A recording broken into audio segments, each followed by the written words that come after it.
ഈ കഥ തുടങ്ങുമ്പോൾ 12 വയസ്സുള്ള ഒരു പയ്യനെയാണ് കാണിക്കുന്നത്. ഇവന്റെ പേരാണ് ക്വിൻ. അവനിപ്പോ സ്കൂളൊക്കെ വിട്ടിട്ട് അവന്റെ അമ്മയുടെ അടുത്തേക്ക് നടക്കുകയാണ്. ഇവന്റെ അമ്മ ജോലി ചെയ്യുന്നത് റെയിൽവേയിലാണ്. അവിടുത്തെ ഒരു കൺസ്ട്രക്ഷൻ മാനേജറാണ് അവന്റെ അമ്മ. ഇപ്പൊ അവർ വർക്ക് ചെയ്യുന്നത് അണ്ടർഗ്രൗണ്ടിലാണ്. അവിടെ വർക്ക് ചെയ്യുന്ന എല്ലാവർക്കും ഈ ക്വിന്നിനെ നന്നായിട്ട് അറിയാം. അതുകൊണ്ട് തന്നെ അവൻ അങ്ങോട്ട് വരുമ്പോൾ എല്ലാവരും അവന്റെ അടുത്ത് ഹായ് ഒക്കെ പറയുന്നുണ്ട്. അങ്ങനെ അവരുടെ അടുത്തൊക്കെ കുശലാന്വേഷണമൊക്കെ നടത്തിയിട്ട് അവൻ അവിടെയുള്ള ഒരു ലിഫ്റ്റിലേക്ക് കയറി. അങ്ങനെ അവൻ ആ ലിഫ്റ്റിൽ കയറി അണ്ടർഗ്രൗണ്ടിലെത്തി. അവന്റെ അമ്മ അവിടെ നിൽക്കുന്നുണ്ട്. കാരൻ എന്നാണ് അവന്റെ അമ്മയുടെ പേര്. അങ്ങനെ അമ്മയുടെ അടുത്ത് ചെന്നതിന് ശേഷം അവൻ അന്നത്തെ വിശേഷങ്ങളൊക്കെ പറയാൻ തുടങ്ങി. അവൻ എന്തോ ഒരു സ്കോളർഷിപ്പിന് വേണ്ടി അപ്ലൈ ചെയ്തിട്ടുണ്ടായിരുന്നു. ആ കാര്യമാണ് അവനിപ്പോൾ അവന്റെ അമ്മയുടെ അടുത്ത് സംസാരിക്കുന്നത്. പക്ഷെ അത് അവന് കിട്ടണമെന്നുണ്ടെങ്കിൽ മാസം $3000 കൊടുക്കണം. അത് അവന്റെ അമ്മയുടെ കയ്യിലില്ല. അതുകൊണ്ട് ഈ പരിപാടി വേണ്ട എന്നാണ് അവന്റെ അമ്മ പറയുന്നത്. അത് കേൾക്കുമ്പോൾ എനിക്കത് കിട്ടണം അമ്മേ. അമ്മയുടെ കയ്യിൽ പൈസ ഇല്ലെങ്കിൽ നമുക്ക് അച്ഛൻ്റെ അടുത്ത് ചോദിച്ചാൽ എന്താ എന്നാണ് അവൻ ചോദിക്കുന്നത്. പക്ഷെ അവന്റെ അച്ഛനും അമ്മയും ഡിവോഴ്സ് ആണ്. അതുകൊണ്ട് തന്നെ അച്ഛനോട് ചോദിക്കാൻ അവന്റെ അമ്മ അതിന് താല്പര്യം കാണിക്കുന്നില്ല. ഈ സമയത്താണ് അവിടുത്തെ മറ്റൊരു ജോലിക്കാരൻ അങ്ങോട്ട് വരുന്നത്. അത്യാവശ്യമായിട്ട് നിങ്ങൾ 4-ാം നമ്പർ ടണലിന്റെ അടുത്തേക്ക് വരണം, അവിടെ ചെറിയൊരു പ്രശ്നമുണ്ട് എന്നാണ് അയാൾ പറയുന്നത്. അത് കേട്ട ഉടനെ ക്വിന്നിനെ അവിടെ നിർത്തിയിട്ട് അവന്റെ അമ്മ വേഗം 4-ാം നമ്പർ ടണലിന്റെ അടുത്തേക്ക് പോവാണ്. അവിടെ സംഭവം എന്താന്ന് വെച്ച് കഴിഞ്ഞാൽ അവരവിടെ കുഴിച്ചപ്പം അവിടെ ഒരു ഹോൾ ഉണ്ടായിട്ടുണ്ട്. പക്ഷെ അവിടെ മൊത്തം ഇരുട്ടായതുകൊണ്ട് എന്താണ് അതിനകത്തുള്ളത് എന്ന കാര്യം അവർക്ക് മനസ്സിലായിട്ടില്ല. ഒരാളിപ്പോ അത് തന്നെ നോക്കി നിൽക്കുകയാണ്. ഈ സമയത്താണ് ക്വിൻ അയാളുടെ അടുത്തേക്ക് വരുന്നത്. അവൻ വന്ന ഉടനെ തന്നെ ഞാനും കൂടെ അതൊന്ന് നോക്കിക്കോട്ടെ എന്നാണ് ചോദിക്കുന്നത്. അയാളാണെങ്കിൽ ഇത് സമ്മതിക്കുകയും ചെയ്യുന്നു. നീ ഒരു കാര്യം ചെയ്യ്, നീ അതിന്റെ അകത്ത് പോയിട്ട് അവിടെ എന്താണെന്ന് നോക്ക്, ഞാൻ ഇപ്പൊ വരാമെന്നും പറഞ്ഞിട്ട് അയാൾ ക്വിന്നിനകത്തേക്ക് വിടുകയാണ്. അങ്ങനെ ക്വിൻ ഒരു ടോർച്ച് എടുത്തിട്ട് ആ ദ്വാരത്തിന്റെ അകത്തേക്ക് കയറി അവിടെയൊക്കെ പരിശോധിക്കാൻ തുടങ്ങി. അവൻ നോക്കുമ്പോൾ അത് എന്തിന്റെ ഒരു കൂട് പോലെയാണ് അവന് തോന്നുന്നത്. അവിടെ മൊത്തത്തിൽ ചെതുമ്പലുകൾ പോലെ എന്തൊക്കെയോ കാണുന്നുണ്ട്. വളരെ കൗതുകത്തോടെ അവൻ അതൊക്കെ നോക്കിക്കൊണ്ടിരിക്കുകയാണ്. ഈ സമയത്താണ് പെട്ടെന്ന് അവിടെ തീ പിടിക്കുന്നത്. അവൻ നോക്കുമ്പോൾ മുകളിൽ നിന്ന് എന്തോ ഇറ്റി വീഴുന്നുണ്ട്. അത് താഴേക്ക് വീണ ഉടനെയാണ് അത് തീ പിടിക്കുന്നത്. അവൻ പതുക്കെ മുകളിലേക്ക് നോക്കി. അവിടെ എന്തോ ഒരു സാധനം അനങ്ങുന്നുണ്ട്. ആ കാഴ്ച അവനെ ശരിക്കും ഞെട്ടിച്ചു കളഞ്ഞു. അതൊരു ഡ്രാഗൺ ആയിരുന്നു. പെട്ടെന്നാണ് അത് അവന്റെ മുഖത്തേക്ക് തുപ്പുന്നത്. അതോടൊപ്പം തന്നെ അവൻ തെറിച്ച് താഴേക്ക് വീഴുകയും ചെയ്തു. ഈ സമയത്താണ് അവൻ ആ ഡ്രാഗനെ ശരിക്കും കാണുന്നത്. അവനാണെങ്കിൽ പേടിയാവാൻ തുടങ്ങി. അവൻ വേഗം തന്നെ അവിടെ നിന്ന് പുറത്തേക്ക് ഇറങ്ങി ഓടുകയാണ്. ഈ സമയം അവന്റെ അമ്മയും കൂട്ടരും പുറത്ത് നിൽക്കുന്നുണ്ട്. അവന്റെ അമ്മ നോക്കുമ്പോൾ അവന്റെ കണ്ണ് രണ്ടും ചുവന്നിരിക്കുകയാണ്. അത് കാണുമ്പോൾ അവർക്കും ടെൻഷൻ ആവാൻ തുടങ്ങി. ഈ സമയം അവൻ അവരുടെ അടുത്ത് കാര്യങ്ങൾ പറയുന്നുണ്ട്. അതിനകത്ത് എന്തോ ഒരു ജീവിയുണ്ട്, അതാണ് എന്റെ മുഖത്തേക്ക് തുപ്പിയത് എന്നൊക്കെയാണ് അവനിങ്ങനെ പറയുന്നത്. എന്നാൽ അവന്റെ കണ്ണ് ചുവന്നിരിക്കുന്നത് കാണുമ്പോൾ അവൻ പറയുന്നൊന്നും അവന്റെ അമ്മ ശ്രദ്ധിക്കുന്നില്ല. അവര് വേഗം അവനെയും കൊണ്ട് അവിടെ നിന്ന് ഓടിപ്പോവാണ്. എത്രയും പെട്ടെന്ന് കണ്ണിൽ മരുന്ന് വെക്കണം, അതിനു വേണ്ടിയിട്ടാണ് അവർ അവിടെ നിന്ന് പോകുന്നത്. ഈ സമയം ബാക്കി രണ്ടുപേരും അവിടെ എന്താണ് സംഭവിക്കുന്നത് നോക്കാൻ വേണ്ടി ആ ഹോളിനകത്തേക്ക് കയറുന്നു. അങ്ങനെ കാരൻ വേഗം തന്നെ ചെന്നിട്ട് ഒരു ലിക്വിഡ് എടുത്തിട്ട് അവന്റെ കണ്ണിലേക്ക് ഒഴിക്കുകയാണ്. ഈ സമയം ബാക്കിയുള്ളവരാണെങ്കിൽ ആ ഹോളിനകത്ത് ചെക്ക് ചെയ്യാണ്. പെട്ടെന്നാണ് അവർ വല്ലാത്തൊരു ശബ്ദം കേൾക്കുന്നത്. അത് ആ ഡ്രാഗന്റെ ബ്രീത്ത് ആയിരുന്നു. ആ ശബ്ദം കേട്ട ഒരാൾ തിരിഞ്ഞു നോക്കുമ്പോഴാണ് പെട്ടെന്ന് അവിടെ തീ പിടിക്കുന്നത്. അത് ആ ഡ്രാഗൺ ഫയർ ചെയ്തതാണ്. അങ്ങനെ ആ ടണല് മൊത്തം തീ കത്തിപ്പിടിക്കാൻ തുടങ്ങി. അതോടുകൂടെ ആ ടണലിന്റെ അകത്തുണ്ടായിരുന്ന രണ്ടുപേരും കത്തിപ്പോയി. ഇതെല്ലാം ക്വിന്നും അവന്റെ അമ്മയും കാണുന്നുണ്ട്. അവരെന്തെന്ന് വെച്ച് കഴിഞ്ഞാൽ വേഗം തന്നെ അവനെയും കൂട്ടി അവിടുത്തെ ലിഫ്റ്റിലേക്ക് കയറാണ്. അങ്ങനെ അവർ ആ ലിഫ്റ്റ് വഴി മുകളിലേക്ക് പോകാൻ തുടങ്ങി. ഈ സമയവും അവിടെ തീ കത്തുന്നുണ്ട്. അങ്ങനെ ആ ലിഫ്റ്റ് മുകളിലേക്ക് പോയിക്കൊണ്ടിരിക്കുമ്പോഴാണ് പെട്ടെന്ന് വലിയൊരു ഡ്രാഗൺ ആ ലിഫ്റ്റിൽ പിടിച്ച് മുകളിലേക്ക് കയറി വരുന്നത്. അങ്ങനെ ഡ്രാഗൺ ആ ലിഫ്റ്റിൽ അള്ളി പിടിച്ചിട്ട് മുകളിലേക്ക് കയറി പോവാണ്. ആ ഡ്രാഗൺ അവിടെ നിന്ന് പോയി കഴിയുമ്പോൾ ക്വിന്ന് നോക്കുന്നത് അവന്റെ അമ്മയാണ്. ആ ഡ്രാഗൺ ആ ലിഫ്റ്റിൽ പിടിച്ച സമയത്ത് അവന്റെ അമ്മയ്ക്ക് അപകടം പറ്റിയിട്ടുണ്ട്. അവരിപ്പോ മരിച്ചു പോയിരിക്കുകയാണ്. അതൊക്കെ കണ്ട് എന്ത് ചെയ്യണമെന്ന് അറിയാതെ നിൽക്കുകയാണ് ക്വിൻ. അങ്ങനെ ഒരുപാട് ഡ്രാഗണുകൾ ആ അണ്ടർഗ്രൗണ്ടിൽ നിന്ന് പുറത്തേക്ക് ഇറങ്ങി. അവറ്റകൾ ഇപ്പൊ ഭൂമി മൊത്തത്തിൽ കത്തിച്ച് നശിപ്പിച്ചുകൊണ്ടിരിക്കുകയാണ്. അവർക്ക് ഭക്ഷണം കഴിക്കണം, അതിനുവേണ്ടി മനുഷ്യരെയാണ് അവർ തെരഞ്ഞെടുത്തത്. അങ്ങനെ ഭൂമിയിൽ ഉണ്ടായിരുന്ന ഒട്ടുമുക്കാൽ മനുഷ്യരെയും അവറ്റകൾ തിന്നു. ഇനിയിപ്പോ വളരെ കുറച്ച് മനുഷ്യരെ ബാക്കിയുള്ളൂ. എന്തൊക്കെ കാണിച്ചിട്ടും മനുഷ്യർക്ക് ആ ഡ്രാഗണുകളെ കീഴ്പ്പെടുത്താൻ സാധിച്ചിട്ടില്ല. അതുകൊണ്ട് തന്നെ ഇപ്പൊ ബാക്കിയുള്ള മനുഷ്യരെല്ലാവരും ഒളിവിലാണ് ജീവിക്കുന്നത്. ഇപ്പൊ മനുഷ്യരെ കിട്ടാത്തതുകൊണ്ട് തന്നെ ഡ്രാഗണുകളാണെങ്കിൽ കൂടുതൽ അഗ്രസീവ് ആയിട്ടുണ്ട്. അങ്ങനെ 18 വർഷങ്ങൾ കഴിഞ്ഞു. ക്വിൻ ഇപ്പം ബാക്കിയായ മനുഷ്യരൊക്കെ കൂട്ടി ഒരു കമ്മ്യൂണിറ്റി ഉണ്ടാക്കിയിട്ടുണ്ട്. ഒരു കോട്ടയിലാണ് അവർ ജീവിക്കുന്നത്. കോട്ടയിൽ അവർ ഒരു അണ്ടർഗ്രൗണ്ട് ഒക്കെ സെറ്റ് ചെയ്തിട്ടുണ്ട്. അതിനകത്താണ് എല്ലാവരും ഉള്ളത്. അങ്ങനെ ഇന്നത്തെ ദിവസം ക്വിൻ അവിടെ എന്തോ പണിതോണ്ടിരിക്കുമ്പോഴാണ് ഒരാൾ അങ്ങോട്ട് വന്നിട്ട് ഒരു കാര്യം പറയുന്നത്. അവരുടെ കൂട്ടത്തിൽ എഡ്ഡി എന്ന് പറഞ്ഞ ഒരുത്തനുണ്ട്. അവനൊരു ടീമിനെ ഉണ്ടാക്കി പുറത്തേക്ക് പോകാനുള്ള തയ്യാറെടുപ്പിലാണ് എന്നാണ് അയാൾ പറയുന്നത്. ഇപ്പൊ അവര് പുറത്തേക്ക് പോയി കഴിഞ്ഞാൽ അത് അപകടമാണ് എന്ന കാര്യം ക്വിന്നിന് നന്നായിട്ട് അറിയാം. അതുകൊണ്ട് തന്നെ അവൻ വേഗം തന്നെ പുറത്തേക്ക് ഇറങ്ങി ഓടുകയാണ്. അങ്ങനെ പെട്ടെന്ന് തന്നെ അവൻ എഡ്ഡിയുടെ അടുത്തെത്തി. നീ എന്തിനുള്ള പുറപ്പാടാണ് എന്നാണ് ക്വിൻ എഡ്ഡിയുടെ അടുത്ത് ചോദിക്കുന്നത്. അത് കേൾക്കുമ്പോൾ നിനക്കറിയാലോ നമ്മളെല്ലാവരും വിശന്ന് പൊരിഞ്ഞിരിക്കുകയാണ്. ഞങ്ങൾ നമ്മുടെ കൃഷിസ്ഥലത്തേക്കാണ് പോകുന്നത്. അവിടുത്തെ പഴങ്ങൾ പറിച്ചിട്ട് വേഗം തന്നെ ഞങ്ങൾ തിരിച്ചു വരാം എന്നാണ് എഡ്ഡി പറയുന്നത്. അത് കേൾക്കുമ്പോൾ എന്താണ് എഡ്ഡി, നിനക്ക് കാര്യങ്ങളൊന്നും അറിയത്തില്ലേ? നമ്മൾ കൃഷി ഇറക്കിയിട്ട് കുറച്ചു കാലമല്ലേ ആയിട്ടുള്ളൂ. അവിടുത്തെ പഴങ്ങളൊന്നും പകുതിയും പഴുത്തിട്ടില്ല. അതുകൊണ്ട് നീ അതൊക്കെ പറിച്ചുകൊണ്ട് വന്നു കഴിഞ്ഞാൽ അടുത്ത സീസണിലേക്ക് നമുക്ക് വിത്തിറക്കാൻ സാധിക്കത്തില്ല. അതുകൊണ്ട് നമുക്ക് കുറച്ച് ദിവസങ്ങൾ കഴിഞ്ഞിട്ട് പോവാം എന്നാണ് ക്വിൻ പറയുന്നത്. എന്നാൽ ക്വിൻ എത്ര പറഞ്ഞിട്ടും എഡ്ഡി അതിന് സമ്മതിക്കുന്നില്ല. നീ എന്തിനാണ് അടുത്ത സീസണിന്റെ കാര്യം പറയുന്നത്? ഈ സീസൺ തന്നെ സർവൈവ് ചെയ്യാൻ പറ്റുമോ എന്ന് നമുക്ക് അറിയത്തില്ല. ഇപ്പൊ നമ്മുടെ നമ്മുടെ വിശപ്പാണ് മുഖ്യം, അതുകൊണ്ട് നമുക്ക് അവിടുത്തെ പഴങ്ങൾ പറിച്ചേ പറ്റൂ എന്നാണ് എഡ്ഡി പറയുന്നത്. പക്ഷെ എഡ്ഡി എങ്ങനെയൊക്കെ പറഞ്ഞിട്ടും ക്യുൻ സമ്മതിക്കുന്നില്ല. ഇവിടുത്തെ കാര്യങ്ങളൊക്കെ തീരുമാനിക്കുന്നത് ഞാനാണ്, അതുകൊണ്ട് ഞാൻ പറഞ്ഞു നീ കേട്ടാ മതി എന്ന് പറഞ്ഞിട്ട് അവൻ അവിടെയുള്ള വണ്ടിയുടെ കീ എടുക്കുകയാണ്. അതിനുശേഷം അവൻ അവിടെ നിന്ന് പോവുകയും ചെയ്യുന്നു. എന്നാൽ എഡ്ഡി ആണെങ്കിൽ ആ പഴങ്ങളെ പറിക്കാന്നുള്ള തീരുമാനം മാറ്റിയിട്ടില്ല.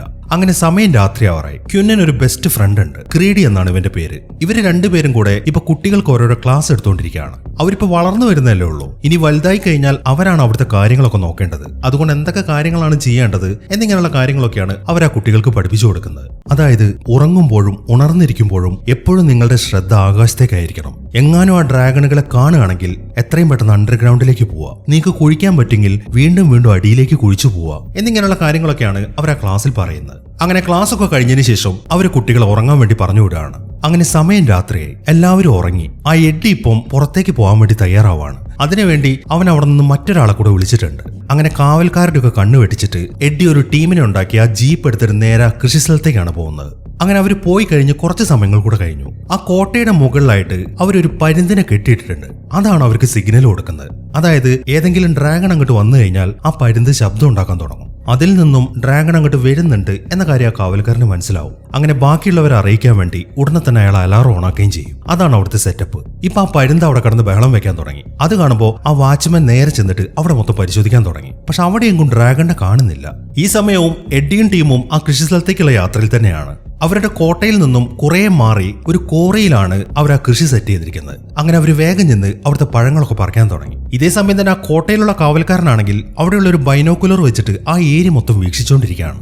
പെട്ടെന്നാണ് അയാൾ എന്തോ കാണുന്നത്. അതിനെ തുടർന്ന് അയാൾ വേഗം ഫോൺ എടുത്തിട്ട് അജയ് എന്ന് പറഞ്ഞ ഒരുത്തനെ വിളിക്കുകയാണ്. വേഗം തന്നെ അലാറം ഓണാക്ക് എന്നാണ് അയാൾ പറയുന്നത്. അങ്ങനെ അവിടുത്തെ അലാറം ഓണായി. എല്ലാവരും ഉണർന്നു. അവരെല്ലാവരും തന്നെ പേടിച്ചിരിക്കുകയാണ്. ഈ സമയത്താണ് ഒരു ലേഡി ക്യുന്നിന്റെ അടുത്തേക്ക് വരുന്നത്. ആ ലേഡിയുടെ ഹസ്ബൻഡും എഡ്ഡിയുടെ കൂടെ ആ കൃഷി സ്ഥലത്തേക്ക് പോയിട്ടുണ്ട്. അത് പറയാനാണ് അവൾ അങ്ങോട്ട് വന്നിരിക്കുന്നത്. അപ്പൊ എഡ്ഡിയും ടീമും അവിടെ നിന്ന് പോയി എന്ന് പറയുമ്പോൾ ക്യുന്നിന് ഒരു ഞെട്ടലാണ് ഉണ്ടാവുന്നത്.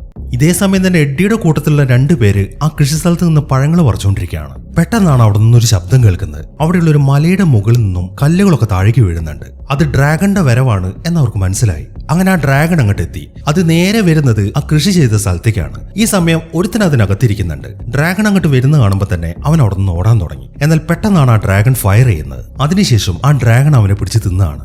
ഇതേ സമയം തന്നെ എഡ്ഡി ആണെങ്കിൽ മറ്റൊരു ഭാഗത്താണ് നിൽക്കുന്നത്. അവൻ നോക്കുമ്പോൾ ആ തോട്ടം മൊത്തം കത്തിയെരിയുന്നതാണ് കാണുന്നത്. അത് കണ്ട ഉടനെ അവൻ ബാക്കിയുള്ളവരുടെ അടുത്തേക്ക് ഓടുകയാണ്. ബാക്കി എല്ലാവരും ശരിക്കും പേടിച്ചിട്ടുണ്ട്. ഈ സമയത്താണ് ആ ഡ്രാഗൺ വീണ്ടും വരുന്നത്. അത് കാണുമ്പോൾ എഡ്ഡിയും ടീമും നേരെ അവരുടെ വണ്ടിയുടെ അടുത്തേക്കാണ് ഓടുന്നത്. എന്നാൽ ഈ സമയം ഡ്രാഗൺ ഫയർ ചെയ്യുന്നത് അവരുടെ വണ്ടിയുടെ നേർക്കാണ്. അതോടുകൂടെ ആ വണ്ടി മൊത്തം കത്തിപ്പോയി.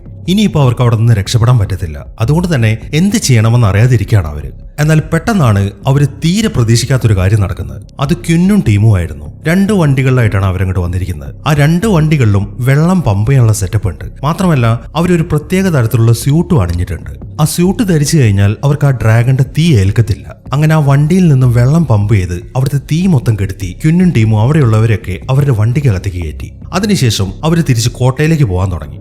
എന്നാൽ പോകുന്ന വഴിക്കാണ് പെട്ടെന്ന് ആ ഡ്രാഗൺ അവരുടെ വണ്ടിയുടെ മുന്നിലേക്ക് വരുന്നത്. അത് വീണ്ടും ഫയർ ചെയ്യാൻ തുടങ്ങി. ആ വണ്ടിയുടെ മുകളിലായിട്ട് ഒരു ലേഡി നിൽക്കുന്നുണ്ട്. പക്ഷെ അവൾ ആ സ്യൂട്ട് ധരിച്ചതുകൊണ്ട് ആ ഡ്രാഗൺ ഫയർ ചെയ്യുമ്പോൾ ആ തീ അവൾക്ക് ഏൽക്കുന്നില്ല. അങ്ങനെ ഡ്രാഗൺ അവിടെ നിന്ന് വീണ്ടും വീണ്ടും ഫയർ ചെയ്യുന്ന കാണുമ്പോൾ ക്യുന്ന് വണ്ടി റിവേഴ്സ് എടുക്കാൻ തുടങ്ങി. അങ്ങനെ കഷ്ടപ്പെട്ട് അവൻ ആ വണ്ടിയുടെ റൂട്ട് തിരിച്ചിട്ട് വേറൊരു വഴിയാണ് കോട്ടയിലേക്ക് പോകുന്നത്. ഈ സമയം അവര് നോക്കുമ്പോൾ ആ ഡ്രാഗൺ ആണെങ്കിൽ തോട്ടത്തിലാണ് നിൽക്കുന്നത്. അതിപ്പോ അവരെ കാണുന്നില്ല. അങ്ങനെ വളരെ കഷ്ടിച്ചാണ് അവർ ആ ഡ്രാഗന്റെ കയ്യിൽ നിന്ന് രക്ഷപ്പെടുന്നത്. അങ്ങനെ സമയം രാത്രി. ഈ കോട്ടയിൽ ഒരു കൺട്രോൾ റൂം ഉണ്ട്. അവിടെ ഇരിക്കുന്നവന്റെ പേര് അജയ് എന്നാണ്. അവൻ അവിടെ ഒരു റേഡിയോ സെറ്റ് ചെയ്തിട്ടുണ്ട്. പുറത്തുനിന്ന് ആരെങ്കിലും ഒക്കെ വയർലെസ് സംസാരിക്കുകയാണെങ്കിൽ അവൻ അതിൽ കേൾക്കാൻ സാധിക്കും. ഇപ്പൊ അവൻ നോക്കുമ്പോൾ ആരൊക്കെ പുറത്തുനിന്ന് വയർലെസ് സംസാരിക്കുന്നവന് കേൾക്കാൻ സാധിക്കുന്നുണ്ട്. അതുകൊണ്ട് തന്നെ അവൻ വേഗം കാവൽക്കാരന് സിഗ്നൽ കൊടുക്കുകയാണ്. ആ സിഗ്നൽ കിട്ടിയ ഉടനെ തന്നെ കാവൽക്കാരൻ അയാളുടെ ബൈനോക്കുലർ വെച്ചിട്ട് പുറത്തേക്ക് നോക്കാൻ തുടങ്ങി. ഒരു ടാങ്ക് അങ്ങോട്ട് വരുന്നുണ്ട്. മാത്രമല്ല അതിന്റെ പുറകിലായിട്ട് വേറെയും കുറെ വണ്ടികളുണ്ട്. അത് കണ്ട ഉടനെ അയാൾ അലാറം ഓണാക്കുകയാണ്. അതോടുകൂടെ ആ കോട്ടയിലുള്ള ആളുകൾ മുഴുവൻ അലേർട്ടായി. അവരെല്ലാവരും അവരുടെ ആയുധങ്ങളൊക്കെ കയ്യിലെടുത്തു. അതിനുശേഷം കുറെ ആളുകൾ കോട്ടയുടെ പുറത്തേക്ക് ഇറങ്ങി. കുറെ ആളുകൾ ആ കോട്ട മതിലിന്റെ മുകളിൽ കയറി നിൽക്കുകയാണ്. ഇത്രയും കാലം പുറത്തുനിന്ന് ആരും അങ്ങോട്ട് വന്നിട്ടില്ല. ഇപ്പൊ കുറെ ആളുകൾ അങ്ങോട്ട് വരുന്ന കാണുമ്പോൾ അവരുടെ താമസ സ്ഥലം തട്ടിയെടുക്കാൻ വന്ന ശത്രുക്കളാണ് എന്നാണ് ക്യുന്നും കൂട്ടരും വിചാരിച്ചിരിക്കുന്നത്. അതുകൊണ്ട് തന്നെ ഏത് സമയത്തും ഫയർ ചെയ്യാൻ തയ്യാറായിട്ടാണ് അവരവിടെ നിൽക്കുന്നത്. അങ്ങനെ ആ ടീം ആ കോട്ടയുടെ മുന്നിലെത്തി. ഇപ്പൊ അങ്ങോട്ട് വന്നിരിക്കുന്ന ടീം അമേരിക്കക്കാരാണ്. ഈ ക്യുന്നും ടീമും ഇംഗ്ലണ്ടുകാരാണ്. ഈ കഥ നടക്കുന്നത് ഇംഗ്ലണ്ടിലാണ്. അങ്ങനെ ആ ടാങ്ക് കോട്ടയുടെ മുന്നിലെത്തി കഴിയുമ്പോൾ അതിൽ നിന്നും ആ ടീമിന്റെ ക്യാപ്റ്റൻ പുറത്തേക്ക് ഇറങ്ങി. ഇവന്റെ പേര് വാൻസാൻ എന്നാണ്. ഇവൻ ആരാന്ന് മനസ്സിലായില്ലേ? നമ്മുടെ ഇന്റർസ്റ്റെല്ലാർ സിനിമയിലെ കൂപ്പറാണിത്. വാൻസാൻ നോക്കുമ്പോൾ ആ കോട്ടയുടെ മതിലിന്റെ മുകളിലായിട്ട് ആൾക്കാർ ഇങ്ങനെ തോക്കും പിടിച്ച് നിരന്ന് നിൽക്കുന്നതാണ് കാണുന്നത്. ഈ സമയം അയാൾ സംസാരിക്കാൻ തുടങ്ങി. എനിക്ക് നിങ്ങളുടെ ലീഡറുടെ അടുത്ത് സംസാരിക്കണം എന്ന് പറഞ്ഞിട്ട് വാൻസാൻ 2 കൈകൾ ഉയർത്തി ആ ടാങ്കിൽ നിന്ന് പുറത്തേക്ക് ഇറങ്ങാണ്. അവൻ തന്നെയാണ് വിളിക്കുന്നതെന്ന് മനസ്സിലാവുമ്പോൾ ക്വിന് ക്രീഡിയുടെ അടുത്ത് കാര്യങ്ങൾ പറയാൻ തുടങ്ങി. ഞാൻ അവന്റെ അടുത്തേക്ക് പോവാണ്, എന്തെങ്കിലും പ്രശ്നം ഉണ്ടാവുകയാണെങ്കിൽ എന്താണ് ചെയ്യേണ്ടതെന്ന് നിനക്ക് അറിയാലോ എന്ന് പറഞ്ഞിട്ട് ക്വിൻ ആ കോട്ടയിൽ നിന്ന് പുറത്തേക്ക് ഇറങ്ങി. അങ്ങനെ അവൻ വേഗം തന്നെ വാൻസാന്റെ അടുത്തേക്ക് ചെല്ലാണ്. ചെന്ന ഉടനെ തന്നെ നീ ആരാണെന്നാണ് അവൻ ചോദിക്കുന്നത്. അതേക്കുമ്പോൾ എന്റെ പേര് വാൻസാൻ, ഞങ്ങൾ അമേരിക്കക്കാരാണ്, ഞങ്ങൾക്ക് ചില കാര്യങ്ങളൊക്കെ ചെയ്തു തീർക്കാനുണ്ട്, അതുകൊണ്ട് ഇന്ന് രാത്രി ഞങ്ങൾ ഇവിടെ താമസിക്കാൻ അനുവദിക്കണം, നാളെ രാവിലെ 6 മണിയാകുമ്പോൾ ഞങ്ങൾ ഇവിടുന്ന് പോയിക്കോളാം എന്നാണ് വാൻസാൻ പറയുന്നത്. എന്നാൽ വാൻസാന്റെ ആ രൂപം കാണുമ്പോൾ ക്വിന്നിന് അയാൾ പറയുന്ന കാര്യങ്ങളൊന്നും അങ്ങോട്ട് വിശ്വസിക്കാൻ സാധിക്കുന്നില്ല. അതുകൊണ്ട് തന്നെ നിങ്ങൾ വേറെ സ്ഥലം നോക്കി പോവാൻ നോക്ക് എന്നാണ് ക്വിൻ പറയുന്നത്. അത് കാണുമ്പോൾ നിക്ക് പോവല്ലേ, ഞാൻ പറയുന്നൊന്ന് കേക്ക്, നമുക്ക് കാര്യങ്ങളൊന്ന് വിശദമായിട്ട് സംസാരിക്കാം, ഞങ്ങൾ ഡ്രാഗണിനെ പിടിക്കുന്ന ആൾക്കാരാണ്, ഇത് കണ്ടില്ലേ, ഞാൻ കീഴ്പ്പെടുത്തിയ ഒരു ഡ്രാഗന്റെ പല്ലാണിത് എന്ന് പറഞ്ഞിട്ട് വാൻസൺ അയാൾക്ക് ഒരു പല്ല് കാണിച്ചു കൊടുക്കുന്നു. എന്നാൽ അത് കണ്ടിട്ടും ക്വിന്നിന് അതൊന്നും വിശ്വാസമാവുന്നില്ല. നിങ്ങൾ ഉണ്ടാക്കിയതാണിത് എന്നാണ് ക്വിൻ പറയുന്നത്. അല്ല, ഞങ്ങൾ യഥാർത്ഥത്തിൽ ഡ്രാഗനെ പിടിക്കുന്ന ആൾക്കാരാണ്, നിങ്ങൾക്കറിയാമെന്ന് വിചാരിക്കുന്നു. ഈ പകൽ വെളിച്ചത്തിൽ ഡ്രാഗന് നന്നായിട്ട് കണ്ണു കാണും, രാത്രിയാകുമ്പോൾ അതിലും നന്നായിട്ട് അവർക്ക് കണ്ണു കാണും. എന്നാൽ സന്ധ്യ മയങ്ങുന്ന സമയത്ത് അവറ്റകൾക്ക് ഫോക്കസ് ചെയ്യാൻ പറ്റത്തില്ല. അതാണ് ഈ ഡ്രാഗൺസിന്റെ ഒരു വീക്ക്നെസ്. ഈ സന്ധ്യ മയങ്ങുന്ന സമയത്തിനെ ഞങ്ങൾ മാജിക് അവർ എന്നാണ് വിളിക്കുന്നത്. അങ്ങനെയുള്ള സമയത്താണ് ഞങ്ങൾ ഡ്രാഗനെ കീഴ്പ്പെടുത്താറ് എന്നൊക്കെയാണ് വാൻസൺ പറയുന്നത്. അയാൾ അങ്ങനെയൊക്കെ പറയുമ്പോൾ ക്വിന്നിന് വിശ്വാസമായി. ഓക്കെ, ഞാൻ നിങ്ങളെ വിശ്വസിക്കുന്നു, നിങ്ങൾക്ക് ഞങ്ങൾ ഇവിടെ അഭയം തരാം, പക്ഷെ എന്തെങ്കിലും ഉടായ്പ നിങ്ങൾ കാണിക്കാൻ ശ്രമിച്ചു കഴിഞ്ഞാൽ അപ്പൊ തന്നെ നിങ്ങളെ ഞാൻ കൊല്ലും, അതിന് ഓക്കെ ആണെങ്കിൽ മാത്രം നിങ്ങൾക്ക് ഞങ്ങളുടെ കോട്ടയിലേക്ക് വരാം എന്നാണ് ക്വിൻ പറയുന്നത്. അങ്ങനെ വാൻസാന്റെ ടീമും ആ കോട്ടയിലേക്ക് കയറാണ്. അങ്ങനെ അവരൊക്കെ അകത്തേക്ക് കയറിക്കൊണ്ടിരിക്കുമ്പോഴാണ് ക്രീഡി ക്വിന്നിന്റെ അടുത്തേക്ക് വരുന്നത്. നീ എന്തിനാണ് അവരെ അകത്തേക്ക് കയറ്റിയത് എന്നാണ് അവൻ ചോദിക്കുന്നത്. അത് കേൾക്കുമ്പോൾ ഇവര് ഡ്രാഗനെ പിടിക്കുന്ന ആൾക്കാരാണ്, അതുകൊണ്ട് ഇവരെ കൊണ്ട് നമുക്ക് ഉപകാരം ഉണ്ടാവും എന്നാണ് ക്വിൻ പറയുന്നത്. ഈ സമയത്താണ് ഒരു ഹെലികോപ്റ്റർ അങ്ങോട്ട് വരുന്നത്. ഈ അടുത്ത കാലത്തെങ്ങും ഡ്രാഗനെ അല്ലാതെ പറക്കുന്ന ഒരു സാധനം അവർ കണ്ടിട്ടില്ല. അതുകൊണ്ട് തന്നെ ആ ഹെലികോപ്റ്റർ അങ്ങോട്ട് വരുന്ന കാണുമ്പോൾ അവർക്ക് ശരിക്കും അത്ഭുതമായി. അവർ വേഗം തന്നെ ആ ഹെലികോപ്റ്ററിന്റെ അടുത്തേക്ക് പോവാണ്. അങ്ങനെ ഹെലികോപ്റ്റർ അവിടെ ലാൻഡ് ചെയ്തു. ആ ഹെലികോപ്റ്ററിൽ ഉണ്ടായിരുന്നത് ഒരു ലേഡിയും അവളുടെ ടീമുമാണ്. ഇവളുടെ പേര് അലക്സ് എന്നാണ്. ഇവളുടെ കൂട്ടത്തിൽ കുറച്ച് ആൾക്കാരുണ്ടല്ലോ, ഇവര് ഡ്രാഗനെ ഫോളോ ചെയ്തിട്ട് അവറ്റകൾക്ക് നേരെ നെറ്റ് ഷൂട്ട് ചെയ്യും. അങ്ങനെയാണ് അവർ ഡ്രാഗനെ കീഴ്പ്പെടുത്തുന്നത്. ഈ കാര്യങ്ങളൊക്കെയാണ് അവർ അവിടെ നിന്ന് ഇറങ്ങി വന്നതിന് ശേഷം ക്വിന്നിന്റെ അടുത്ത് പറയുന്നത്. അങ്ങനെ എല്ലാവരും ആ കോട്ടയ്ക്ക് ഉള്ളിലേക്ക് കയറി. കുറച്ച് സമയം കഴിയുമ്പോൾ അലക്സ് ഇപ്പൊ എന്തോ ഒരു സാധനം മേടിക്കാൻ വേണ്ടി ക്വിന്നിന്റെ അടുത്തേക്ക് വന്നിരിക്കുകയാണ്. അവള് നോക്കുമ്പോൾ അലക്സിന്റെ കൂടെ ഒരു പയ്യൻ നിൽക്കുന്നുണ്ട്. ഇവന്റെ പേര് ജെറാഡ് എന്നാണ്. ഇതാരാണ്, നിന്റെ മകനാണോ എന്നാണ് അലക്സ് ചോദിക്കുന്നത്. അത് കേൾക്കുമ്പോൾ ഏയ്, എന്റെ മകനൊന്നുമല്ല, ഇവിടെ ഈ പ്രശ്നം നടക്കുമ്പോൾ എനിക്ക് ഇവനെ വഴിയിൽ നിന്ന് കിട്ടിയതാണ്, പിന്നെ ഞാനാണ് ഇവനെ എടുത്ത് വളർത്തിയത് എന്നാണ് ക്വിൻ പറയുന്നത്. ഓ അങ്ങനെയാണോ? ഞാൻ അറിയുന്ന ആൾക്കാരൊക്കെ സ്വന്തം ജീവനും കൊണ്ട് ഓടുകയായിരുന്നു, അവർ വഴിയരികിൽ ആരെ കണ്ടാലും മൈൻഡ് ചെയ്യത്തില്ല, പക്ഷെ നിങ്ങൾ ചെയ്തിരിക്കുന്ന വലിയൊരു കാര്യമാണ് എന്നൊക്കെയാണ് അലക്സ് പറയുന്നത്. ഈ സമയത്താണ് ക്വിൻ അവളോട് മറ്റൊരു കാര്യം ചോദിക്കുന്നത്. അല്ലെ, ശരിക്കും പറ, എന്താണ് നിങ്ങൾ ഇവിടെ ചെയ്യുന്നത്, എന്താണ് നിങ്ങളുടെ ഉദ്ദേശം എന്നാണ് ക്വിൻ ചോദിക്കുന്നത്. അത് കേൾക്കുമ്പോൾ അതിന് മറുപടി പറയേണ്ടത് ഞാനല്ല, ആ കാര്യങ്ങളൊക്കെ നീ വാൻസാനുമായിട്ട് സംസാരിച്ചാൽ മതി എന്നാണ് അലക്സ് പറയുന്നത്. അവരതൊക്കെ സംസാരിച്ചുകൊണ്ട് നിൽക്കുമ്പോഴാണ് പുറത്തു നിന്നും അവരുടെ പരുന്തിന്റെ ശബ്ദം കേൾക്കുന്നത്. ആ പരുന്ത് അവിടെ കിടന്ന് ചലച്ചുകൊണ്ടിരിക്കുകയാണ്. അത് കേട്ട ഉടനെ അവിടുത്തെ കാവൽക്കാരൻ അങ്ങോട്ട് വന്നിട്ട് അയാളുടെ ബൈനോക്കുലർ വെച്ചിട്ട് അവിടെ ചെക്ക് ചെയ്യാൻ തുടങ്ങി. ഈ സമയത്താണ് അയാൾ ആ ഞെട്ടിക്കുന്ന കാഴ്ച കാണുന്നത്. ഒരു ഡ്രാഗൺ അങ്ങോട്ട് വന്നുകൊണ്ടിരിക്കുകയാണ്. അങ്ങനെ ഉടനെ തന്നെ അയാൾ അലാറം ഓണാക്കി. അതിനെ തുടർന്ന് എല്ലാവരും അലേർട്ടായി. എല്ലാവരും ആ ഡ്രാഗനെ കൊല്ലാൻ വേണ്ടി തോക്ക് എടുത്തിട്ട് പുറത്തേക്ക് ഓടി വരികയാണ്. ഇതേ സമയം തന്നെ വാൻസാൻ ആണെങ്കിൽ ഉടനെ തന്നെ റെഡിയാവാൻ വേണ്ടി അയാളുടെ ടീമിന് നിർദ്ദേശം കൊടുത്തു. അവരും അവരുടെ ആയുധങ്ങളൊക്കെ എടുത്തിട്ടുണ്ട്. അതിനിടയിൽ അലക്സ് ആണെങ്കിൽ നേരെ അവളുടെ ഹെലികോപ്റ്ററിലേക്ക് കയറി.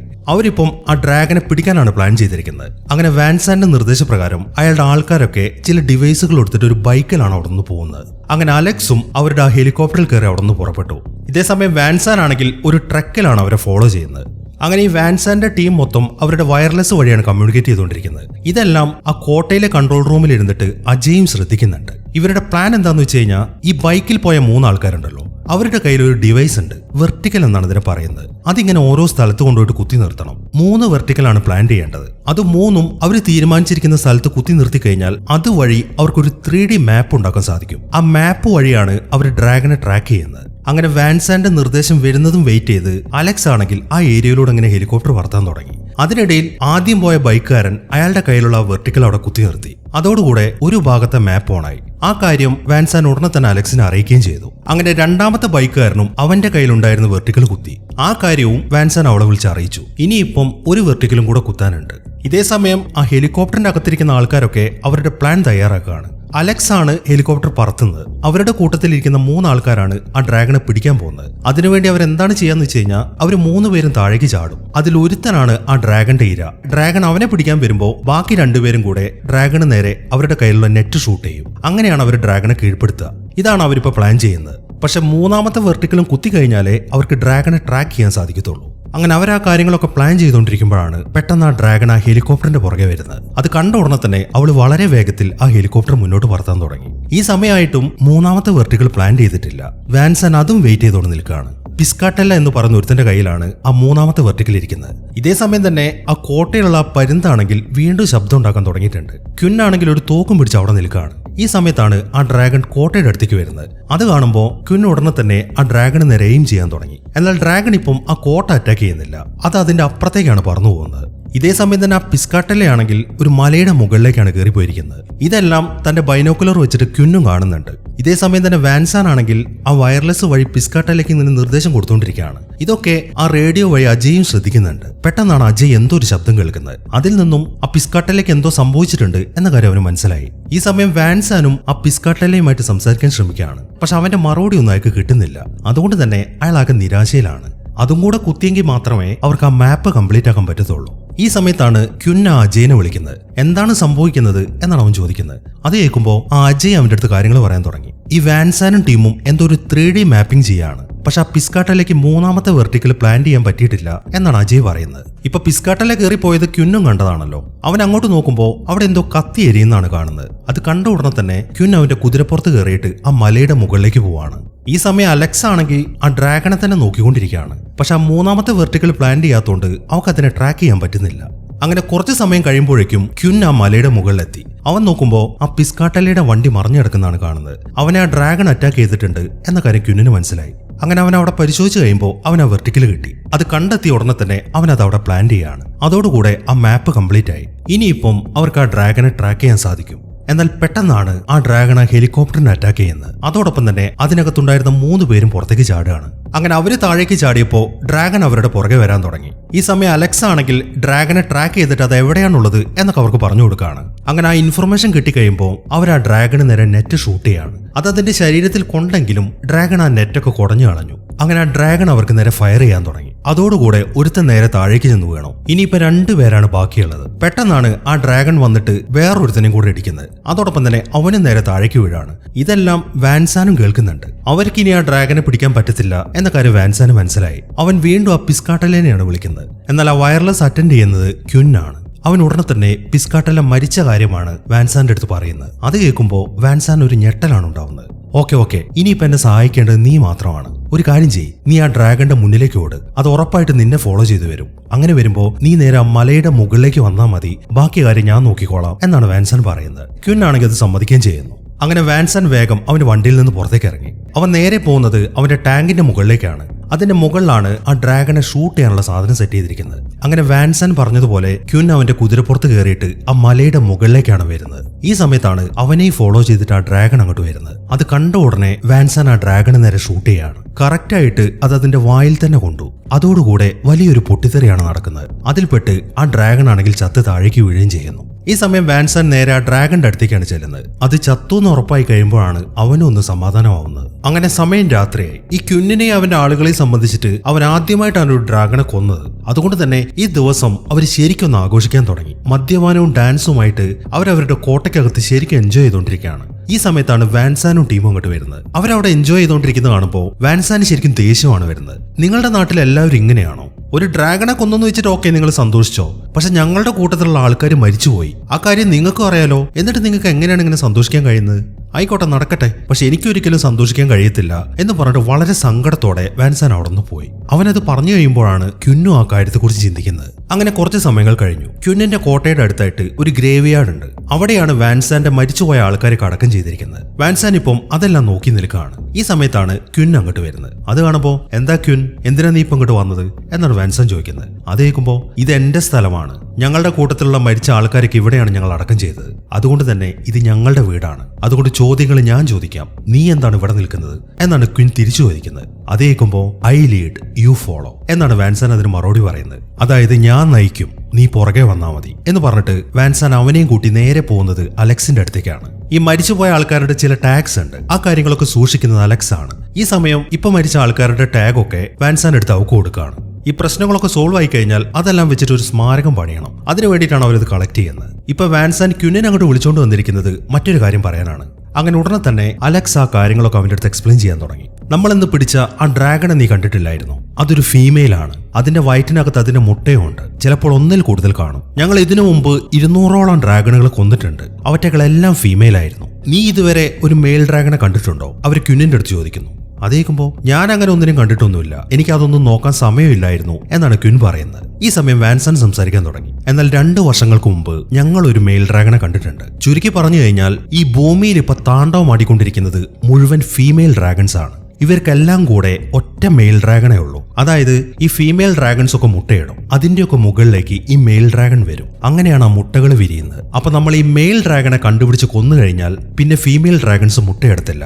ഇപ്പോൾ ഭൂമിയിൽ അവശേഷിക്കുന്ന ഡ്രാഗൺസേ ബാക്കിയുണ്ടാവത്തുള്ളൂ. വൈകാതെ അവരെല്ലാം ചത്തുപോവുകയും ചെയ്യും. അങ്ങനെ വരുമ്പോൾ ഈ ഭൂമിയെ നമുക്ക് രക്ഷിക്കാൻ സാധിക്കും. ഇതൊക്കെ മനസ്സിലായതുകൊണ്ട് ഞങ്ങൾ ആ മെയിൽ ഡ്രാഗൺ എവിടെയാണുള്ളത് എന്ന് ട്രാക്ക് ചെയ്യായിരുന്നു. അങ്ങനെ അവസാനം ഞങ്ങളത് കണ്ടെത്തി. അത് ഇവിടെ ഇംഗ്ലണ്ടിലാണുള്ളത്. നീ ഞങ്ങളോട് ചോദിച്ചിട്ടില്ലായിരുന്നോ എന്തിനാണ് ഇങ്ങോട്ട് വന്നതെന്ന്? ആ മെയിൽ ഡ്രാഗണെ കണ്ടെത്താനാണ് ഞങ്ങൾ ഇങ്ങോട്ട് വന്നിരിക്കുന്നത്. ഉടനെ തന്നെ ആ മെയിൽ ഡ്രാഗണെ കൊന്നുകളയണം. അതിനുവേണ്ടി ഞങ്ങൾ ലണ്ടനിലേക്ക് പോവാണ്. പക്ഷെ ഞങ്ങളുടെ കൂടെ അധികം ആൾക്കാരില്ല. അതുകൊണ്ട് നിന്റെ ആളുകളെ കൂടെ ഞങ്ങൾക്ക് വിട്ടുതരണം എന്നാണ് വാൻസൺ പറയുന്നത്. എന്നാൽ അത് കേൾക്കുമ്പോൾ ക്യുന്നിന്റെ ദേഷ്യമാണ് വരുന്നത്. അങ്ങനെ എന്റെ ആളുകളൊന്നും നിങ്ങൾക്ക് വിട്ടുതരാൻ സാധിക്കത്തില്ല. ഒരു പക്ഷേ ഇവള് പറയുന്നത് ശരിയായിരിക്കും. മെയിൽ ഡ്രാഗണെ കൊന്നു കഴിഞ്ഞാൽ എല്ലാ പ്രശ്നവും തീരുകയും ചെയ്യും. പക്ഷെ നമ്മൾ അങ്ങോട്ട് പോയിട്ട് ആ മെയിൽ ഡ്രാഗണെ കൊല്ലാൻ സാധിച്ചിട്ടില്ലെങ്കിലോ ഉറപ്പായിട്ടും ആ ഡ്രാഗൺ നമ്മളെ തേടി തിരിച്ചു വരും. അങ്ങനെ വരുമ്പോ ഇപ്പൊ നമ്മൾ ഈ നിൽക്കുന്ന കോട്ടയും കൂടെ ആ ഡ്രാഗൺ നശിപ്പിക്കും. അതുകൊണ്ട് നിങ്ങൾ എന്തു പറഞ്ഞാലും ഈ കാര്യത്തിന് ഞാൻ സമ്മതിക്കത്തില്ല എന്നാണ് ക്വിൻ പറയുന്നത്. അവനത് പറയുമ്പോൾ വാൻസാന് ശരിക്കും ദേഷ്യമാണ് വരുന്നത്. എന്നാൽ നീ നിന്റെ ആളുകളെ കെട്ടിപ്പിടിച്ച് ഇവിടെ തന്നെ ഇരുന്നോ, ഇവിടെ മൊത്തം കത്തി നശിക്കാൻ പോവാണ്, അതൊക്കെ നോക്കി നിങ്ങൾ സന്തോഷത്തോടെ ഇരിക്കുക എന്ന് പറഞ്ഞിട്ട് വാൻസാൻ അവിടെ നിന്ന് പുറത്തേക്ക് പോവാണ്. അങ്ങനെ വാൻസാൻ പോയി കഴിയുമ്പോഴാണ് അലക്സ് ക്വിന്നിന്റെ അടുത്തൊരു കാര്യം ചോദിക്കുന്നത്. എന്താണ് നിന്റെ പ്രശ്നം? നിനക്ക് എന്താണ് ഇത്ര ദേഷ്യം എന്നാണ് അവള് ചോദിക്കുന്നത്. അതേക്കുമ്പോ നിനക്കറിയോ എന്റെ അമ്മ മരിക്കാൻ കാരണം ഒരു ഡ്രാഗൺ ആണ്. അത് നിങ്ങൾ ഈ പറയുന്ന മെയിൽ ഡ്രാഗൺ ആണെന്നാണ് ഞാൻ വിശ്വസിക്കുന്നത്. അതുകൊണ്ട് എന്തായാലും അതിന്റെ അടുത്തേക്ക് പോകാൻ ഞങ്ങൾ വരത്തില്ല എന്നാണ് അവനതിന് മറുപടി പറയുന്നത്.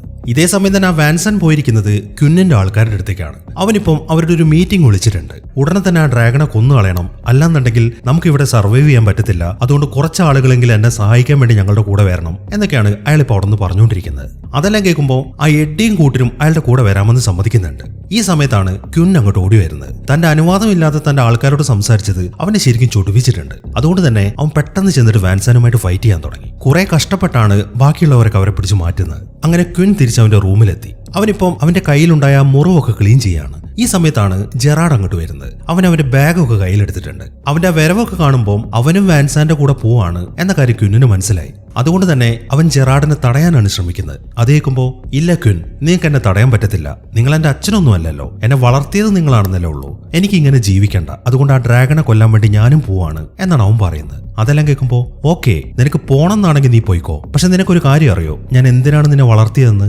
കുറച്ചു കാലം കൂടെ കഴിഞ്ഞാൽ എനിക്ക് പ്രായമാവും. അങ്ങനെ വരുമ്പോൾ ഇവിടെയുള്ള ആളുകൾക്കൊന്നും ഒരു ലീഡർ ഇല്ലാതെ പോകും. അങ്ങനെ അവർക്കൊരു ലീഡർ ആവാൻ വേണ്ടിയിട്ടാണ് നിന്നെ ഞാൻ ഈ കാര്യങ്ങളൊക്കെ ട്രെയിൻ ചെയ്തത്. ഇനിയിപ്പോ നിനക്ക് ഇതിനൊന്നും താല്പര്യമില്ല എന്നുണ്ടെങ്കിൽ നീ അവന്റെ കൂടെ പോയിക്കോ എന്നാണ് ക്വിൻ പറയുന്നത്. അതെല്ലാം കേൾക്കുമ്പോൾ അവനൊന്നും വിടാതെ അവിടെ നിന്ന് പുറത്തേക്ക് പോവാണ്. അങ്ങനെ കുറച്ച് സമയത്തിനുള്ളിൽ തന്നെ വാൻസാനും ടീമും ലണ്ടനിലേക്ക് പുറപ്പെട്ടു. ഇതേ സമയം തന്നെ ക്വിൻ നേരെ പോയിരിക്കുന്നത് അവരുടെ ആ കത്തി നശിച്ച തോട്ടത്തിലേക്കാണ്. അവിടെ ഇനിയും ചില പഴങ്ങളൊക്കെ ബാക്കിയുണ്ട്. അവൻ അതൊക്കെ കളക്ട് ചെയ്യാൻ തുടങ്ങി. ഈ സമയത്താണ് ആ ജെറാഡ് അങ്ങോട്ട് വരുന്നത്. ക്വിന്നിനെ ധിക്കരിച്ച് അവൻ ആ വാൻസാന്റെ കൂടെ പോകാൻ കഴിയത്തില്ലായിരുന്നു. അത് പറയാനാണ് അവൻ അങ്ങോട്ട് വന്നിരിക്കുന്നത്. അവന്റെ ആ തീരുമാനം കാണുമ്പോൾ ക്വിൻ വേഗം തന്നെ ചെന്നിട്ട് അവനെ കെട്ടിപ്പിടിക്കുകയാണ്.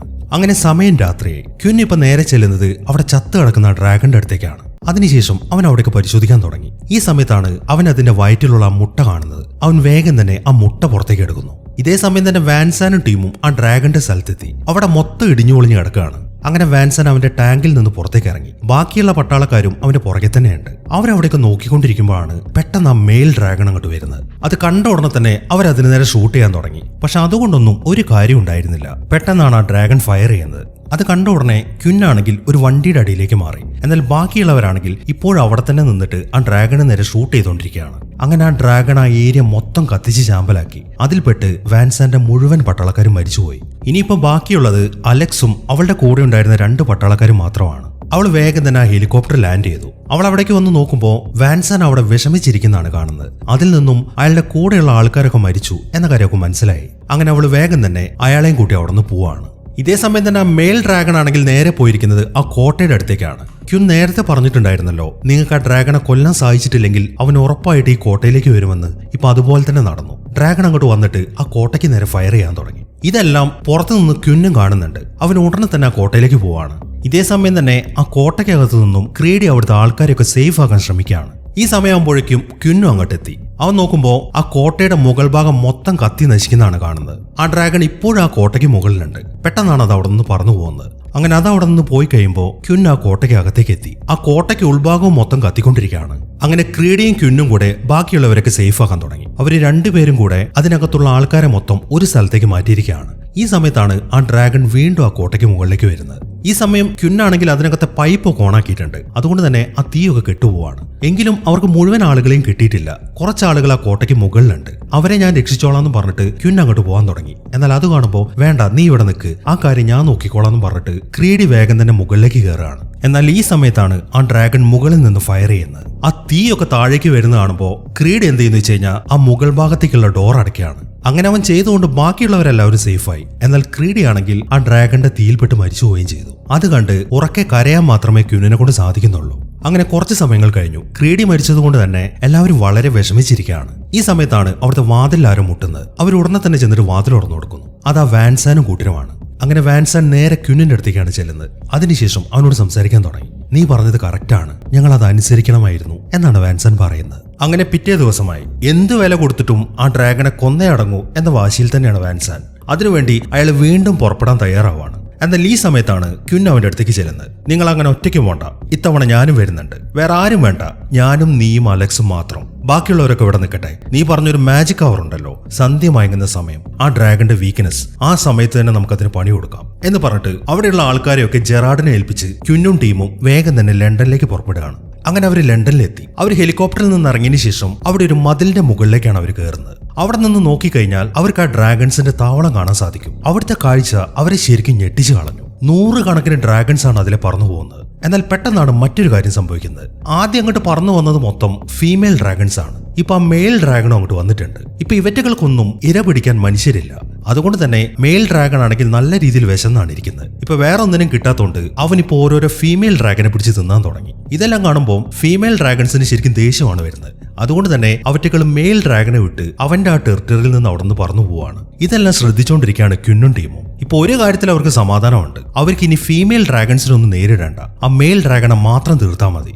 അങ്ങനെ അവർ പതുക്കെ ആ ഡ്രാഗന്റെ സ്ഥലത്തേക്ക് നടക്കാൻ തുടങ്ങി. അവർ നേരെ പോകുന്നത് അവിടുത്തെ ഒരു അണ്ടർഗ്രൗണ്ട് പാസേജിലേക്കാണ്. ആ മെയിൽ ഡ്രാഗന്റെ താവളം എവിടെയാണ് എന്ന കാര്യം ക്യുന്നിന് അറിയാലോ. അതുകൊണ്ട് അവനാണ് അവർക്ക് വഴി കാണിക്കുന്നത്. അങ്ങനെ അവർ നടന്ന് ഈ സിനിമയുടെ തുടക്കത്തിൽ കാണിച്ച ഹോളിന്റെ അകത്തെത്തി. ഈ സമയം അവരവിടെ പരിശോധിക്കുമ്പോൾ വേറെ ഡ്രാഗൺസിനൊന്നും അവിടെ കാണുന്നില്ല. അങ്ങനെ അവർ മുന്നോട്ട് നടക്കാൻ തുടങ്ങി. അങ്ങനെ ഒരു സ്ഥലത്തെത്തി കഴിഞ്ഞിട്ട് വാൻസാൻ ഒരു പ്ലാൻ ഉണ്ടാക്കുകയാണ്. അതായത് അവർ ആ ഡ്രാഗനെ ഷൂട്ട് ചെയ്യേണ്ടത് തോക്കുകൊണ്ടല്ല, ക്രോസ് ബോ വെച്ചിട്ടാണ്. അതിൽ വെക്കേണ്ട ആരോയുടെ തറ്റത്തായിട്ട് അവനൊരു എക്സ്പ്ലോസീവ് സെറ്റ് ചെയ്തിട്ടുണ്ട്. അങ്ങനെ ആരോ സെറ്റ് ചെയ്തതിനു ശേഷം എന്താണ് ചെയ്യേണ്ടത് എന്ന കാര്യം വാൻസാൻ ക്യുനിന്റെ അടുത്ത് പറയാൻ തുടങ്ങി. ആ ഡ്രാഗൺ മുന്നിലേക്ക് വരുമ്പോൾ ഒറ്റത്തവണ അതിനെ ഷൂട്ട് ചെയ്താൽ മതി. പക്ഷെ ഷൂട്ട് ചെയ്യുമ്പോൾ കറക്റ്റ് ആയിട്ട് അതിന്റെ വായ്ക്കകത്തേക്ക് ഷൂട്ട് ചെയ്യണം. എങ്കിൽ മാത്രമേ അതിനെ കൊല്ലാൻ പറ്റത്തുള്ളൂ. പക്ഷെ പ്രശ്നം എന്താണെന്ന് വെച്ച് കഴിഞ്ഞാൽ അവന്റെ കയ്യിലുള്ള ആരോ ഉണ്ടല്ലോ, അതിന് 50 ഫീറ്റ് ദൂരത്തേക്ക് മാത്രമേ സഞ്ചരിക്കാൻ സാധിക്കത്തുള്ളൂ. ചുരുക്കി പറഞ്ഞു കഴിഞ്ഞാൽ ആ ഡ്രാഗന്റെ തൊട്ടടുത്ത് ചെന്നിട്ട് വേണം അതിനെ ഷൂട്ട് ചെയ്യാൻ. ആ കാര്യങ്ങളൊക്കെ പറഞ്ഞതിന് ശേഷം വാൻസാൻ ഒരു ആരോ എടുത്തിട്ട് ക്യുന്നിന് കൊടുക്കുകയാണ്. ഒരെണ്ണം അവന്റെ കയ്യിലുണ്ട്. അങ്ങനെ ആ പ്ലാനൊക്കെ റെഡിയാക്കിയതിനു ശേഷം അവർ ആ ടണലിൽ നിന്ന് പുറത്തേക്ക് ഇറങ്ങി. അതിനുശേഷം വീണ്ടും അവരവിടെ നിന്ന് നടക്കാൻ തുടങ്ങി.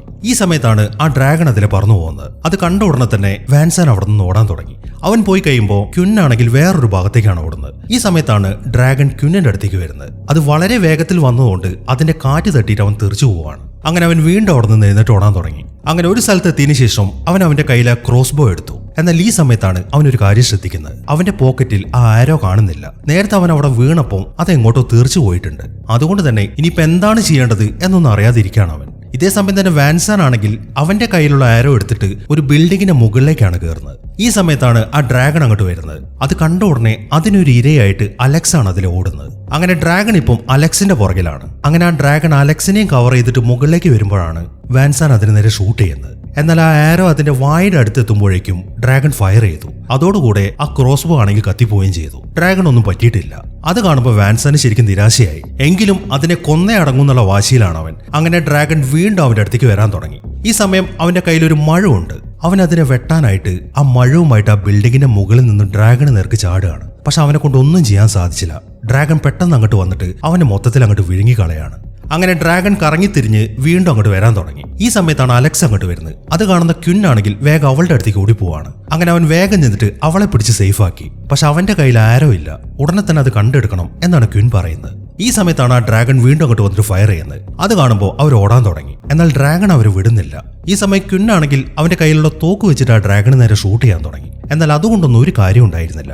അങ്ങനെ അവൻ ആ തോക്ക് ഉപേക്ഷിച്ചിട്ട് അവിടെ നിന്ന് ഓടിപ്പോവാണ്. ഡ്രാഗൺ ആണെങ്കിൽ അവനെ വിടാതെ അവന്റെ പുറകെ വരുന്നുണ്ട്. അങ്ങനെ കുറെ ഓടി ഒരു സ്ഥലത്തെത്തുമ്പോഴാണ് അവന് മിസ്സായ ആരോ അവൻ കാണുന്നത്. അതിപ്പോ ഒരു വണ്ടിക്കടിയിലാണ് കിടക്കുന്നത്. അങ്ങനെ ക്വിൻ വേഗം ചെന്നിട്ട് ആ വണ്ടിക്കടിയിൽ നിന്ന് ആരോ എടുത്തു. അങ്ങനെ വേഗം തന്നെ അവൻ ആ ആരോ അവന്റെ ക്രോസ് ബോയിൽ സെറ്റ് ചെയ്യാൻ തുടങ്ങി. പക്ഷെ അതിന് കുറച്ച് സമയം എടുക്കുന്നുണ്ട്. അതുകൊണ്ട് തന്നെ ആ ഡ്രാഗന്റെ ശ്രദ്ധ തിരിക്കാൻ വേണ്ടി അലക്സ് അതിന് നേരെ ഷൂട്ട് ചെയ്യാണ്. അതോടുകൂടെ ആ ഡ്രാഗന്റെ ശ്രദ്ധ മാറി. അതിനിടയിൽ ക്വിൻ ആണെങ്കിൽ ആ ആരോ അവന്റെ ക്രോസ് ബോയിൽ സെറ്റ് ചെയ്യുകയും ചെയ്തു. അങ്ങനെ അവൻ വേഗം തന്നെ അവന്റെ ക്രോസ് ബോ എടുത്തിട്ട് നേരെ ആ ഡ്രാഗന്റെ മുന്നിലേക്കാണ് പോകുന്നത്. ഇപ്പൊ അവൻ നിൽക്കുന്നത് ആ ഡ്രാഗന്റെ തൊട്ട മുന്നിലാണ്. അങ്ങനെ അടുത്തതായിട്ട് അത് ഫയർ ചെയ്യുന്നതിന് മുമ്പ് തന്നെ അവൻ ആ ആരോ ഷൂട്ട് ചെയ്തു. അത് കറക്റ്റ് ആയിട്ട് അതിന്റെ വായിൽ തന്നെയാണ് കൊള്ളുന്നത്. അതോടൊപ്പം തന്നെ വലിയൊരു പൊട്ടിത്തെറിയാണ് നടക്കുന്നത്. അതിൽപ്പെട്ട് ആ ഡ്രാഗൺ ചത്തുപോവുകയും ചെയ്തു. അത് കണ്ട് ആകെ ആശ്വാസത്തിലിരിക്കുകയാണ് ക്വിൻ. അങ്ങനെ ആ ഡ്രാഗന്റെ പണി തീർത്തതിന് ശേഷം അവര് തിരിച്ചവരുടെ ആൾക്കാരുടെ അടുത്തേക്ക് തന്നെ പോവാണ്. അങ്ങനെ ഈ സംഭവങ്ങളൊക്കെ കഴിഞ്ഞിട്ട് ഇപ്പം 3 മാസമായി. അവരിപ്പം പുതിയൊരു റേഡിയോ ടവറൊക്കെ അവിടെ സെറ്റ് ചെയ്തിട്ടുണ്ട്. അതിന്റെ പണിയിലാണ് ക്വിന്നും കൂട്ടരും. ഈ സമയത്താണ് ജെറാഡ് അങ്ങോട്ട് വരുന്നത്. അവൻ പറയുന്നത് എന്താണെന്ന് വെച്ച് കഴിഞ്ഞാൽ നമുക്കൊരു മെസ്സേജ് വന്നിട്ടുണ്ട്. ഫ്രഞ്ചുകാരാണ്, അവർക്ക് നമ്മളുടെ ലീഡറോട് സംസാരിക്കണം എന്നാണ് പറയുന്നത് എന്നാണ് ജെറാഡ് ക്വിന്നിന്റെ അടുത്ത് പറയുന്നത്. അത് കേൾക്കുമ്പോൾ ഇനിയിപ്പോ ലീഡറായിട്ട് എന്റെ ആവശ്യമൊന്നുമില്ല, നീ അതിന് ഓക്കെയാണ്, നീ അവരോട് സംസാരിച്ചാൽ മതി എന്നാണ് ക്വിൻ പറയുന്നത്. അത് കേൾക്കുന്ന ജെറാഡ് ആണെങ്കിൽ വളരെ സന്തോഷത്തോടെ അവിടെ നിന്ന് തിരിച്ചു പോവാണ്. ഇനിയിപ്പോ അവരെ സംബന്ധിച്ചിട്ട് ഡ്രാഗന്റെ ത്രെട്ട് ഒന്നുമില്ല. 3 മാസമായി അവരിപ്പോ ഒരു ഡ്രാഗനെ കണ്ടിട്ട് അവറ്റകളൊക്കെ നശിച്ചു പോയിക്കൊണ്ടിരിക്കുകയാണ് എന്ന കാര്യം അവർക്ക് മനസ്സിലായിട്ടുണ്ട്. ഇനിയിപ്പം അവർക്ക് പുതിയൊരു കമ്മ്യൂണിറ്റി ബിൽഡ് ചെയ്യണം. അലക്സും ക്വിന്നും കൂടെ അതിനുള്ള പ്രവർത്തനങ്ങളൊക്കെ തുടർന്നുകൊണ്ടേയിരിക്കുകയാണ്.